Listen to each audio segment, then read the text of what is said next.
हरिनानंद और दीदी नीला मानव जो इस हम लोग की जो इस धरती पर आए हैं, उन्होंने इस चीज़ का शुरुआत किया कि शिव को गुरु बनाने की बात कही है।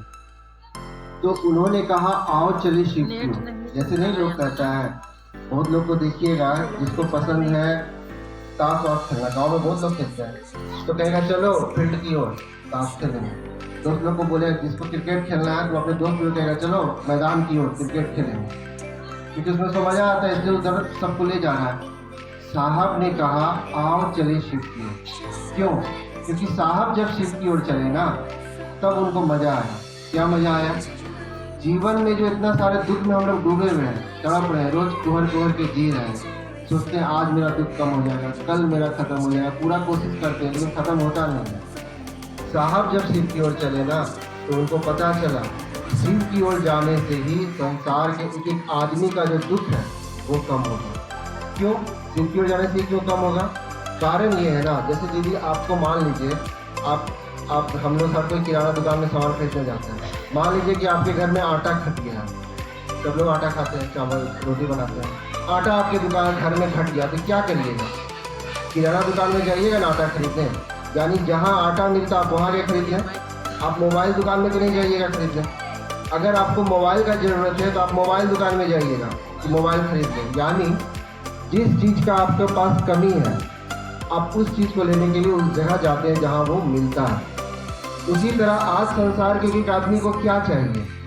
हर एक आदमी को आप देखिएगा, हर कोई यही कहता है, आजकल ये कॉमन हो गया बोलना, अरे बहुत टेंशन है, बड़ा दिमाग खराब रहता है, हर कोई बोलता है ये। यानी हर एक आदमी को शांति चाहिए, मन का शांति। आप ही सोचिए ना कि आपके पास बहुत सुंदर कार है, आप कार में बैठे हुए हैं, अचानक आपको सूचना आ जाए कि आपके कोई रिश्तेदार में कोई आदमी का एक्सीडेंट हो गया है। आप सुंदर कार में बैठे हुए हैं, फिर भी आपका दिमाग टेंशन में आ जाएगा। लोग बोलते हैं ना गाड़ी हो बंगला हो तब मस्ती से रहेंगे, लेकिन आप देखिए उसी घर में उसी गाड़ी में बहुत बढ़िया से बैठे हुए हैं, फिर भी माथा में टेंशन घूमने लगा। क्यों? क्योंकि परिवार में किसी का एक्सीडेंट हो गया है। यानी जो दुख आ रहा है ना, वो आपको सुंदर गाड़ी भी नहीं घटा पा रहा है। जरूरी है वो, लेकिन एक सीमित समय के लिए जरूरी होता है, हमेशा वो आपको काम नहीं देगा। यानी जो मन में इतना सारा हमको दुख भरा हुआ है, इतना सारा टेंशन भरा हुआ है, इससे निकलने के लिए हमको क्या करना होगा? जैसे आपके पास आटा कमी हुआ था, आप आटा की दुकान पे गए थे, उसी तरह हम सबके जीवन में शांति का कमी है। सबका मन में अशांत हुआ, सब सोचता है कि टेंशन बहुत है, टेंशन बहुत है, आखिर इससे निकले कैसे? तो आपको वहाँ जाना होगा जहाँ पर शांति मिलता है। शिव शांति के मालिक हैं, वो देवता है, वही हम लोग के जीवन में शांति ला सकते हैं। इसीलिए हम लोग को शिव के पास जाना होगा। नहीं तो आप सोच लीजिए ना, जितना भी इधर उधर हाथ पैर मार के देख लीजिए, आप धरती पर हर जगह हर कोशिश करके देख लीजिए, लेकिन फिर भी आपके जीवन में कोई ना कोई दुख बच ही जाएगा, कोई ना कोई दुख लगे रहेगा। और आपको अगर परमानेंट सॉल्यूशन चाहिए ना, अगर मतलब आपका जो है अस्थायी स्थिति हो जाए शांति का, आपको वहां जाना होगा जहां पर मिलता है, वो मात्र शिव के पास मिलता है। इसीलिए साहब ने कहा आओ चले शिव की ओर, मतलब आओ, मतलब सबको वो बुला रहे हैं अपने पास, और फिर कह रहे हैं कि साथ मिलकर चले शिव की ओर, क्योंकि शिव के पास जाने से ही आपको शांति मिलेगा। नहीं तो ऐसे ही दिन भर हम लोग दुख में डूबे रहेंगे। लोग सोचता है ना, हमेशा देखिए दुख लगा रहता है। आप छोटा बच्चा जन्म लेगा, बोलेंगे इसको पालेंगे पोसेंगे, उसके लिए आपको दिमाग में टेंशन रहेगा। बड़ा हो जाएगा तो सोचेंगे पढ़ाई ठीक से करे, उसके लिए टेंशन लगा रहेगा। फिर आप बोलेगा नौकरी हो जाए, उसके लिए टेंशन लगा रहेगा। फिर शादी के लिए टेंशन लगा रहेगा। फिर उसका बेटा बेटी होगा, उसके लिए टेंशन आपको लगा रहेगा। मतलब जीवन में आपका दुख लगा हुआ ही है। आपको परमानेंट सॉल्यूशन चाहिए ना, तो आपको शिव के पास जाना होगा। लेकिन दिक्कत है ना कि हम लोग जाएंगे कैसे उस तक? वहां तक जाने का रास्ता कोई बताएगा तब ना। जैसे आपको यहाँ, हमको कहलगांव यहाँ आना था, तो हम पूछ के आ गए कि कहाँ पर हो रहा है चर्चा, हमको आ जाना, कोई बताया तब ना। उसी तरह आपको कहे कि शिव के पास जाना है, तो शिव के पास जाने का कोई रास्ता आपको मालूम हो तब ना, ऐसे तो नहीं पहुंच जाइएगा। तो बहुत तरीका है, आप किसी से पूछ सकते हैं या आप खुद जा सकते हैं। लेकिन दिक्कत क्या है ना, किसी से आप पूछिएगा तो ठगाने का भी डर हो सकता है। मान लीजिए कोई गलत रास्ता बता दिया तो आप भटक जाइएगा। तो एक सबसे अच्छा तरीका क्या होता है ना, कि जिसके पास जाना है उसी से पूछ लीजिए कि आप तक हम पहुंचे कैसे। जैसे हमको यहाँ आना था, तो दीदी जो यहाँ की थी, हम उनसे बात कर लिए कि दीदी यहाँ तक कैसे पहुंचे, तो वो हमको बता दी। तो उसी तरह आपको शिव तक जाना है ना, तो शिव से ही पूछ लीजिए कि हम आप तक पहुंचे कैसे। साहब श्री हरिनाथ ने कहा था शिव शिष्टता यही है। महादेव से ही कह रहे हैं कि महादेव हम आप तक पहुंचे कैसे, क्योंकि हमको महादेव तक जाना है। हम शिव से ही पूछ रहे हैं कि आप तक पहुंचे कैसे। और जब वो हमको बताएंगे ना कि तुम ऐसे ऐसे आओ, यानी वो हमको ज्ञान देंगे, समझ देंगे कि तुम ये करोगे तो मेरे पास आओगे, यानी वो ज्ञान देने वाले को ही गुरु कहते हैं। यानी आप शिव तक पहुंचना चाह रहे हैं ना, तो शिव आपको समझाएंगे और समझाने क्रम में ही वो गुरु बन गए आपके, क्योंकि समझाने वाले को ही गुरु कहेंगे, ज्ञान देने वाले गुरु कहते हैं। शिव आपको बताएंगे कि मुझ तक कैसे पहुंचो। सबसे बढ़िया तरीका यही है कि आप शिव से ही शिव का पता पूछ लीजिए। फिर कहिएगा कि अरे शिव तो शरीर में है नहीं, कैसे वो हमको बताएंगे। एक बात सोचिए, हम लोग देवघर जाते हैं, बाबा धाम जाते हैं, क्यों जाते हैं? जल चढ़ाने जाते हैं, क्यों जाते हैं? वहां तो वो शिव है नहीं, फिर भी आप उनसे मन्नत मांगते हैं, मनोकामना मांगते हैं कि हमको बेटा दे दीजिए, तो नौकरी दे दीजिए, तो घर दीजिए। लोगों को मिलता होगा तभी ना लोग जाते हैं, किसी किसी का पूरा होता होगा तभी ना लोग जा रहे हैं बार बार। यानी वो शिव शरीर में नहीं है, फिर भी आपको बेटा दे रहे हैं, नौकरी दे रहे हैं, घर दे रहे हैं, बेटी का शादी लगवा दे रहे हैं, तो क्या वो ज्ञान नहीं दे सकते हैं? बिना दिखे वो इतना समझा सकते हैं ना कि जितना सामने में बैठा हुआ आदमी आपको नहीं समझा पाएगा। साहब हरिंद्रानंद तो कौन समझाया? महादेव ही ना समझाए। वो तो शरीर में बोले, साहब तो शर्त बना दिए थे कि आप जैसे फोटो में दिखते हैं वैसे आइएगा तो हम आपसे नहीं सीखेंगे, पूजा पाठ जो करते हैं वो सब कुछ नहीं करेंगे। तो सोचिए, शर्त बना दिए थे, फिर भी महादेव ने बिना शरीर में आए हुए उनको सब कुछ समझा दिया। तो यही साहब बोले कि जो महादेव दिखता नहीं है वो बिना दिखे आपको सब कुछ दे सकता है, तो क्या हमको आपको ज्ञान नहीं दे सकता है? और इसी का जरूरत हमको सबसे ज्यादा है, हम लोग सबको। हम लोग महादेव के पास सब कुछ मांगते हैं आज तक ज्ञान ही नहीं मांगे। जैसे मान लीजिए कि आप महादेव के पास जा रहे हैं कि महादेव हमको मोटरसाइकिल दे दीजिए, मोटरसाइकिल दे दीजिए, और महादेव से मोटरसाइकिल सीखने का ज्ञान ही नहीं मांगते हैं, तो मोटरसाइकिल कोई फायदा हुआ? आपको वो दे देंगे, वो पड़ा रहेगा, ऐसे ही पड़ा रहेगा। जब तक चलाने का ज्ञान नहीं आएगा ना, तो मोटरसाइकिल आपके लिए बेकार है। उसी तरह धरती पे हम लोग आ गए हैं, लेकिन धरती पर जीने का ज्ञान ही नहीं मालूम है, जिए कैसे? तब ना रोज रोज झगड़ा हो रहा है, कभी इससे हो रहा है, कभी उससे हो रहा है, कभी कोई आपको समझाएगा तो कहेगा तुम्हारी बात मानेंगे, हम तुमसे पहले सब कुछ जानते हैं। ये सब क्यों हो रहा है? इसलिए हो रहा है क्योंकि हम लोग को सही बात ही नहीं मालूम है। हम लोग को सही बात समझाएंगे महादेव, क्योंकि इतने बड़े गुरु हैं, वो धरती को चलाने वाले हैं, हम आपको ज्ञान भी आराम से दे देंगे। तो उनसे ज्ञान हम लोग को लेना है। लेकिन ज्ञान मिलेगा कैसे? ज्ञान तब मिलेगा जब आप उनसे पढ़ने के मानसिकता में आइएगा। किसी बच्चे को आप अगर स्कूल में एडमिशन करा देते हैं और वो बच्चा स्कूल जाके पढ़ेगा नहीं, तो कभी शिक्षक पढ़ा पाएंगे उसको? नहीं पढ़ा पाएंगे। यानी वो बच्चा जब तक पढ़ने की मानसिकता में नहीं आएगा तब तक उसको शिक्षक से ज्ञान नहीं मिलेगा। उसी तरह जब तक हम लोग शिव से सीखने की मानसिकता में नहीं आएंगे, जब तक ये नहीं सोचिएगा कि हमको महादेव से पढ़ना है, महादेव से ज्ञान लेना है, तब तक उनसे हम लोग को ज्ञान भी नहीं मिलेगा। तो इसके लिए हमको आपको समझना होगा कि वो शिव मेरे गुरु हैं। और इसी चीज के लिए आपको 3 सूत्र मिला है। ये जो दया मांगना, चर्चा करना, नमः शिवाय के बारे में जो भैया सब बता के गए, दीदी सब बताई, क्या ये क्यों बताई? ये आपके मन को समझाने के लिए कि शिव मेरे गुरु हैं। दिक्कत क्या होता है कि हम लोग का मन समझता नहीं है जल्दी, तो हम लोग का मन आदत में आ जाए कि शिव मेरे गुरु है। इसके लिए ही 3 सूत्र मिला है। जो पहला सूत्र का जो पहला लाइन आप कहते हैं कि हे शिव आप मेरे गुरु हैं, मेरे। जैसे आप किसी बच्चा का किसी स्कूल में एडमिशन करा दें, स्कूल तो बहुत सारा है, कहलगांव में बहुत सारा स्कूल होगा, लेकिन जिस बच्चा को जिस स्कूल में एडमिशन करा दीजिएगा ना, तो वो बच्चा स्कूल उसी स्कूल में जाके पढ़ेगा। उसको कहिएगा कि तुमको जाना है स्कूल, तो वो अपने स्कूल जाएगा। क्यों? क्योंकि वो मेरा स्कूल है, तो वो उसी स्कूल में जाके पढ़ेगा। तो यानी जब तक उसका मन नहीं समझा कि ये मेरा स्कूल है, तब तक वहां तो जाएगा नहीं पढ़ने, और तब तक ज्ञान भी नहीं मिलेगा टीचर से। उसी तरह हम लोग का मन ये समझना चाहिए कि वो शिव मेरे हैं, मेरे गुरु हैं। जब तक मेरा मन उसको अपना गुरु नहीं समझेगा ना, हम लोग जाकर उनसे पढ़ेंगे ही नहीं। सब साहब बोले हैं कि शिव शिष्टता का पासवर्ड है पहला सूत्र का पहला लाइन, जो आप पहला लाइन है ना कि हे शिव आप मेरे गुरु हैं। जब तक ये बात मन में नहीं जाएगा तब तक आप आगे बढ़िएगा ही नहीं, ना आपसे चर्चा होगा, ना आप सही से प्रणाम कर पाइएगा, कुछ नहीं कर पाइएगा। क्योंकि आप देखिएगा, एक जो लड़का स्कूल में पढ़ता है, उस स्कूल में ऐसे तो कहलगांव में बहुत सारे टीचर होंगे, बहुत सारे शिक्षक होंगे, लेकिन जो बच्चा जिस टीचर से पढ़ेगा ना, उसी को प्रणाम करेगा। बाकी सामने से बहुत सारे टीचर गुजर जाए, अगर उससे वो पढ़ता नहीं है, दूसरे स्कूल का टीचर है, तो देख के पहचानेगा भी नहीं, उसको प्रणाम सर भी नहीं बोलेगा। लेकिन जिस टीचर से वो पढ़ रहा है वो उसके सामने आ जाएंगे ना, तो तुरंत कहेगा प्रणाम सर। कैसे बोला वो? उसका मन समझ गया है कि ये मेरा टीचर है, ये मेरे सर है, तो देखते ही प्रणाम कर लेगा। उसी तरह जब हम लोग का मन समझ जाएगा ना कि शिव मेरे गुरु हैं, तुरंत प्रणाम हो जाएगा। अभी हम लोग को बोलना पड़ता है ना कि प्रणाम हमसे होता ही नहीं है, मन प्रणाम करने जाता है तो मन भटक जाता है। ऐसा क्यों हो रहा है? क्योंकि मेरा मन शिव को अपना समझा ही नहीं है, वो बस बोली में है। हम लोग खाली बोली में बोलते हैं कि हम तो बहुत शिव को अपना समझते हैं, बहुत मानते हैं, हम बहुत बड़े भक्त हैं। भक्त का मतलब होता है ना प्रेमी। भक्त शब्द का अर्थ साहब श्री हरिंद्रानंद ने समझाया। आप साहब का चर्चा सुनिएगा ना तो आप लोग को भी सब कुछ पता चल जाएगा। हम लोग को भी उन्हीं से पता चलता है, कोई यहाँ ग्रंथ पढ़ के कोई नहीं आया है। तो साहब का चर्चा जरूर सुनिए। साहब ने ही समझाया है कि भक्त का मतलब होता है प्रेमी।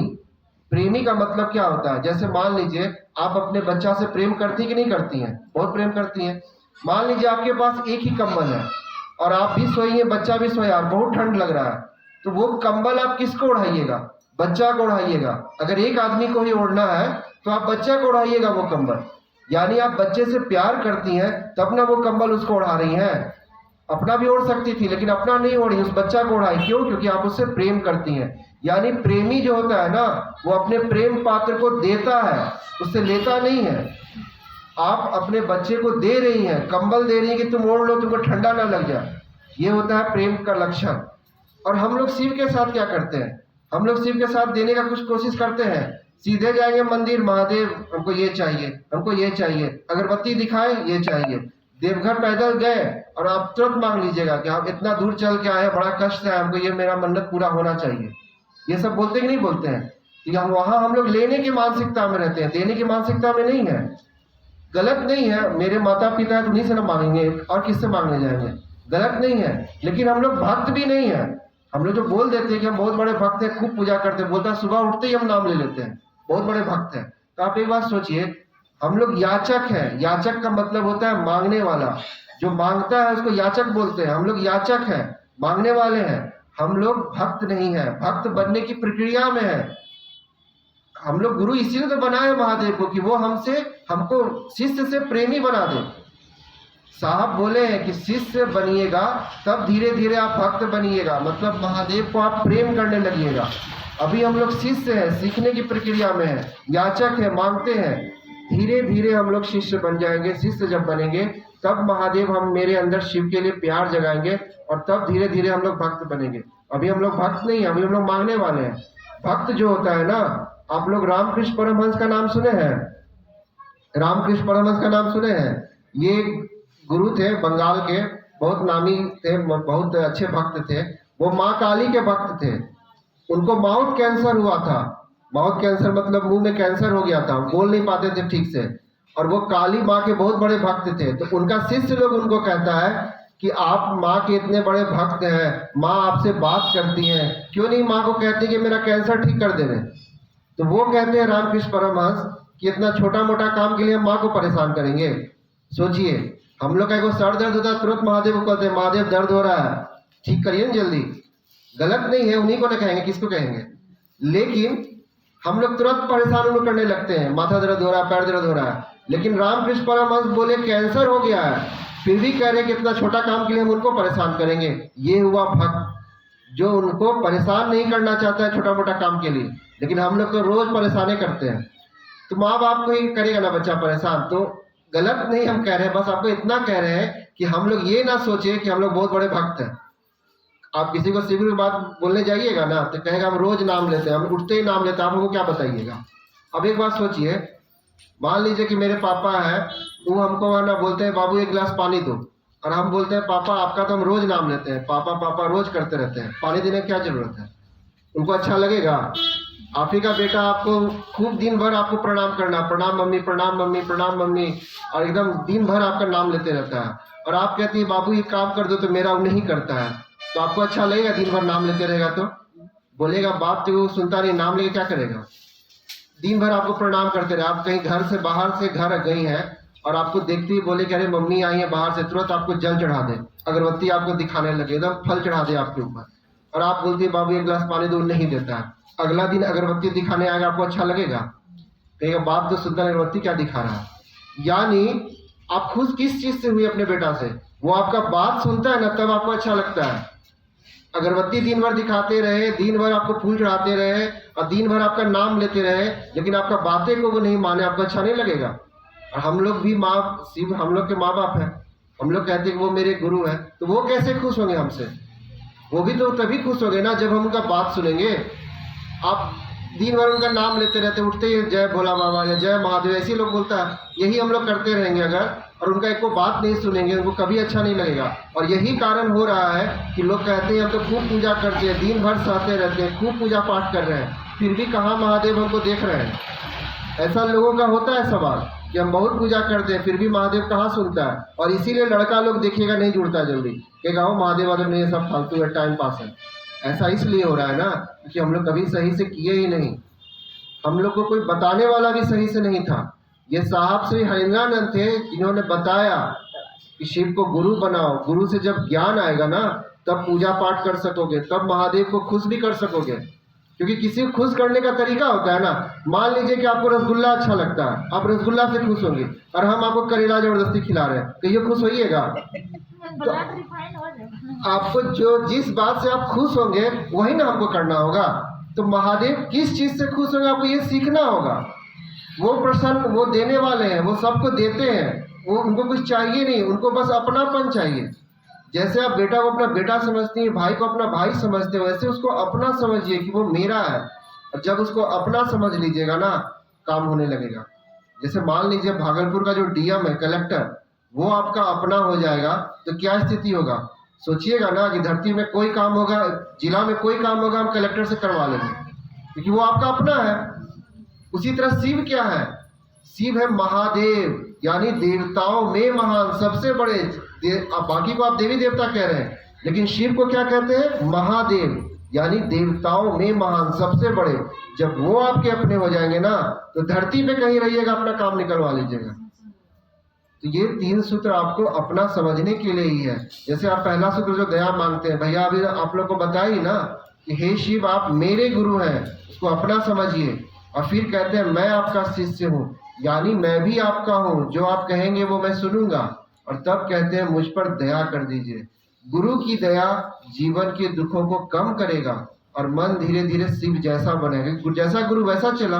आपका गुरु पहलवान होगा तो चेला पहलवान हो जाएगा। तो मेरा गुरु शिव है तो हम भी शिव जैसे हो जाएंगे। मतलब ये नहीं गले में सांप आ जाएगा। शिव का मतलब है कि मेरा आचरण शिव जैसा हो जाएगा। शिव शब्द का अर्थ होता है कल्याणकारी, यानी आप भी कल्याणकारी हो जाएंगे, मतलब दूसरों का भला करने लगेंगे। और जैसा कर्म वैसा फल, आप जब अच्छा करिए तो परिणाम अच्छा ही मिलेगा। और दूसरा है चर्चा। चर्चा के बारे में बताया गया कि दूसरों को समझाना है। जैसे आप सोचिए ना, हम लोग रोज किसी को पैसा नहीं दे सकते हैं, बोलते हैं लोग दान करना चाहिए। रोज दान कर पाइएगा? नहीं कर पाइएगा। रोज बोलता है गरीबों को खिलाना चाहिए या किसी जरूरतमंद को खिलाना चाहिए। क्या आप रोज खाना किसी को खिला पाइएगा? 2 दिन खिलाएगा, तीसरा दिन कहेगा रोज रोज कौन खिलाएगा? तुरंत हो जाएगा ऐसा। मतलब आप रोज ना खाना खिला सकते ना रोज पैसा का दान कर सकते हैं। लेकिन कहा जाता है कि दान करना पुण्य कमाने के बराबर है। आप एक बात सोचिए, आप किसी को शिव का शिष्य बना देते हैं। मान लीजिए आप किसी को शिव का शिष्य बना दिए और वो सच में शिव का शिष्य बन गया, यानी महादेव से दया मांगने लगा, उनका काम करने लगा और प्रणाम भी करने लगा। तो आप एक बात सोचिए, अगर वो शिव का शिष्य हो जाएगा तो जीवन में कभी भी उसको दुख आएगा तो वो महादेव से दया मांगेगा क्योंकि वो शिव का शिष्य है। और जब महादेव की दया होगी तो उसका दुख कम होगा कि नहीं होगा? तो आप किसी को खाना खिला रहे थे, 1 दिन का मदद किए, लेकिन किसी को शिव का शिष्य बना दिए तो जीवन में कभी भी दुख आ रहा है वो महादेव से दया लेकर अपना दुख कम कर ले रहा है। तो जीवन भर का मदद किए कि नहीं किए?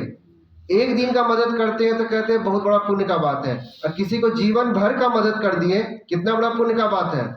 साहब हरिनाथ बोले हैं कि किसी को शिव शिष्य बनाते हैं ना, इस धरती पर इससे बड़ा पुण्य का काम है ही नहीं। ये सबसे बड़ा काम है। जैसे डॉक्टर बनता है तो कहते हैं बड़ा अच्छा आदमी है, डॉक्टर बन गया। क्यों? क्योंकि वो बीमार आदमी का भला करेगा, बीमारी ठीक करेगा। लेकिन शिव शिष्य बना देते ना तो हर चीज में वो भला कर देगा।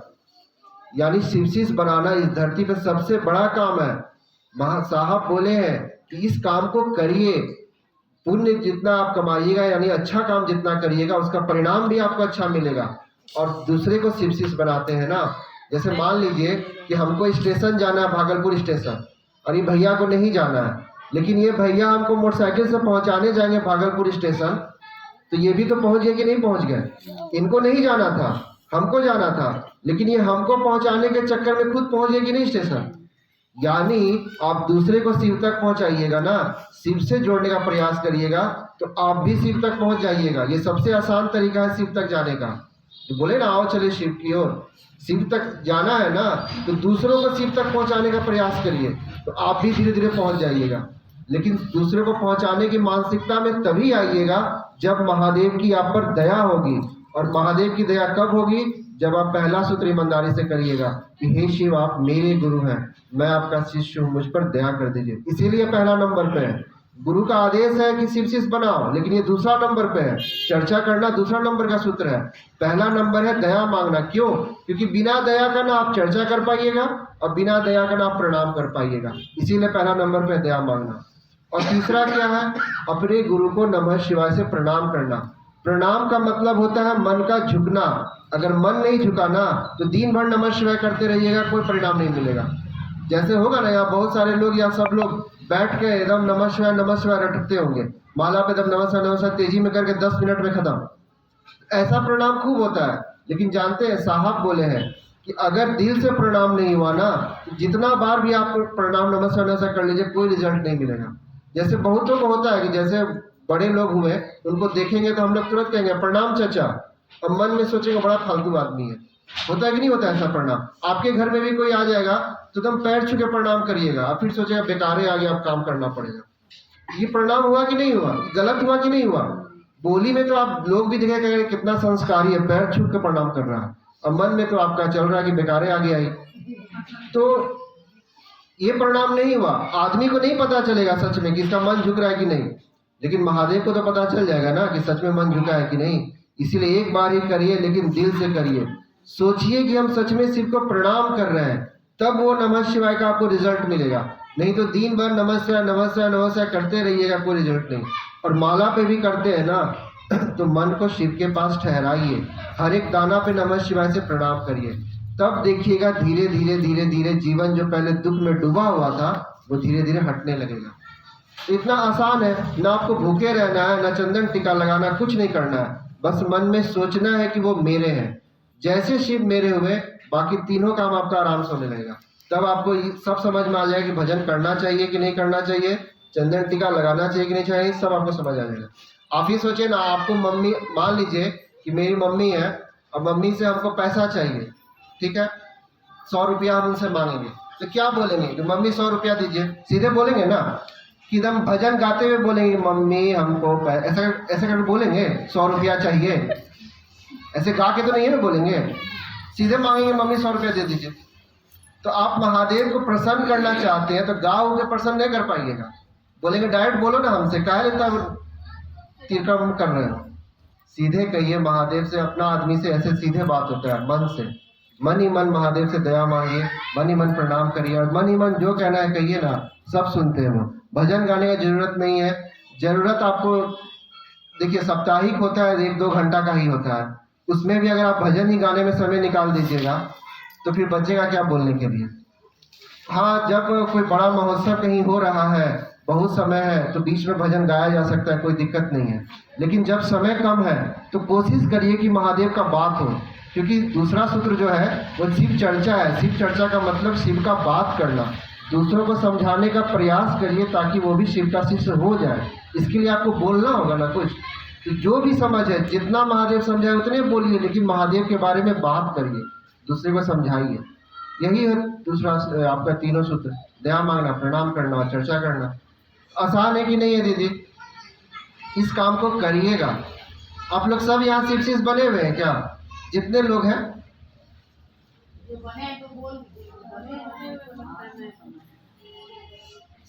अच्छा दीदी, आप लोग सब दया मांगती हैं? अच्छा, एक बार मेरे साथ दया मांगिए तो सब मिलकर एक साथ बोलिएगा। बोले तो हे शिव, आप मेरे गुरु हैं, मैं आपकी शिष्या हूँ, आपकी शिष्या हूँ, मुझ पर दया कर दीजिए। मुझ पर दया कर दीजिए। देखिए आप लोग गुरु भाई से शिष्या बोल रही हैं, गुरु भाई जो होंगे वो शिष्य बोलेंगे। हे शिव, हे शिव, आप मेरे गुरु हैं, आप मेरे गुरु हैं, मैं आपकी शिष्या हूँ, मैं आपकी शिष्या हूँ, मुझ पर दया कर दीजिए। मुझ पर दया कर दीजिए। अपने लिए तो दया मांग रहे हैं कि हे शिव आप मेरे गुरु हैं। पहला लाइन ही है कि हे शिव आप मेरे गुरु हैं, मेरे अपने। अब तब कह रहे हैं कि मैं आपकी हूँ, यानी मैं भी आपकी हूँ, रिश्ता दोनों तरफ चलेगा। अब तब मुझ पर दया कर दीजिए। बस यही काम है दीदी, एकदम आसान है। इस काम को करिएगा और कोई झंझट नहीं रखिएगा कि नहाना पड़ेगा तो भूखे रहना पड़ेगा, ऐसा कुछ नहीं। आप ही का बेटा दिन भर भूखा रह जाए, आपको तुरंत खराब होने लगेगा। गुस्सा के अगर वो खाना एक दिन नहीं खाए तो आपका क्या स्थिति होता है? मनाइए बाबू खा लो ना, खा लो ना। क्यों करती है ऐसा? क्योंकि वो आपका अपना है, नहीं चाहिए कि वो भूखा रहे। और आप सोचते कि हम भूखा रहेंगे तो भगवान खुश हो जाएगा। हम भी तो उनके हैं, बेटा है ना, उनके माँ बाप, वो हम लोग के माँ बाप हैं, तो वो भी तो नाराज होंगे ना।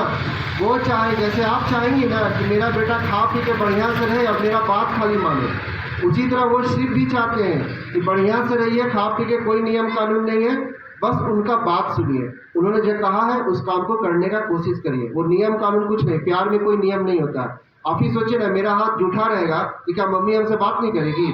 क्योंकि तुम्हारा हाथ जूठा नहीं, बात करो हमसे, ऐसा कहीं बोलेंगी? आप ही नहीं बोलिएगा अपना बच्चा से कि तुम्हारा हाथ जूठा है, हमसे बात मत करो। या उसको ये नहीं कहिएगा तुम भूखा रहो तभी हमसे बात करेगा, ये सब भी नहीं बोलिएगा। या नहाएगा तभी बात करना, तो सब बात मत करना, ऐसा कुछ नहीं कहती है। क्यों? क्योंकि वो आपका अपना है। उसी तरह महादेव भी मेरे अपने हैं, वो कोई नियम नहीं लगाते। हम ही लोग 10 गंदा नियम बना दिए है ना कि सब भगवान से दूर भागने लगा। आप अपना बच्चा को कहिएगा तुम छठ करो, कभी करेगा? इतना सारा नियम वो करवे नहीं करेगा, तो भगवान कैसे उसको मिलेंगे? भगवान ने इतना नियम बना दिए है ना कि भगवान सबसे दूर होते जा रहे हैं, इसीलिए दुनिया में इतना कष्ट बढ़ते जा रहा है। आप नियम कानून को मत रखिए, आप बस उसको अपना समझिए, बस इतना ही नियम है कि वो शिव को अपना समझिए, काम होने लगेगा। ठीक है दीदी? भैया प्रसाद के बारे में थोड़ा सा बता दीजिए। अच्छा, साप्ताहिक में? हाँ, साप्ताहिक में आपकी चढ़ाई भी जो है। देखिए दी, साप्ताहिकी में प्रसाद, साप्ताहिक चर्चा जो होता है वो सप्ताह में एक बार होता है, किसी एक दिन। तो उसमें प्रसाद, अगरबत्ती या फोटो का क्या बात है? देखिए साहब ने कहा था आप महादेव को चढ़ा सकते हैं प्रसाद, अगरबत्ती, जो करना करिए। लेकिन एक बात सोचिए, जो साप्ताहिकी होता है वो सब लोग उसमें आते हैं, और जो जितने लोग आते हैं उसमें हर तरह के लोग होते हैं।